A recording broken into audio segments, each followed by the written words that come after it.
हे घे चावी, हे आहे दुकान. मला फक्त 12 टायमाला आलं पाहिजे. ज्यानं तुला काम शिकवलं त्याच्या शेजारी तू दुकान टाकलंय. बस ठीक आहे, असू दे. मला कुठल्या गोष्टीची तक्रार नाही आली पाहिजे. चल येऊ. ओके. अरे क्रिश, हा दादा. लई दिवस झाले, कामाला दिसला नाही रे. दादा मी माझं नवीन दुकान सुरू केलंय. अरे हे तरी आनंदाची गोष्ट आहे. अशीच प्रगती होते तुझे. तसं तू कुठे घेतलंय दुकान? मालक, हेच दुकान घेतलंय मी चालवायला.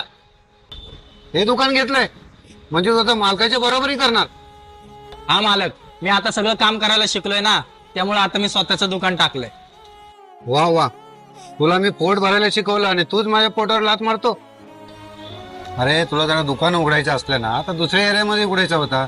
तुझंही दुकान चाललं असतं, माझंही दुकान चाललं असतं. हे बरोबर नाही केला तू. एक लक्षात घे, गुरुशी बैमानी करून कोणच पुढे गेलेलं नाही. तुझी बैमानी